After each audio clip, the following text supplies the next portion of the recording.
ఒకటి రెండు కలిసి ఉండు మూడు నాలుగు మేలు కలుగు ఐదు ఆరు మంచిని కోరు ఏడు ఎనిమిది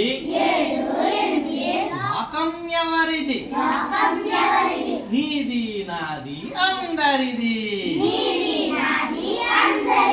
కాబట్టి మనందరము కూడా ఎలా ఉండాలి?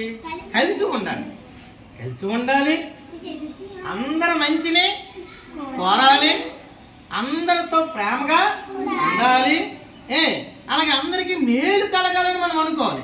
చూడండి, సర్వే జన సుఖినో భవంతు అంటే అందరూ బాగుండాలి, అందులో నేను ఉండాలి అనుకోవాలి. కానీ ఇంకొకరు బాగుపడిన వాళ్ళు చూసి అసూయ పడకూడదు,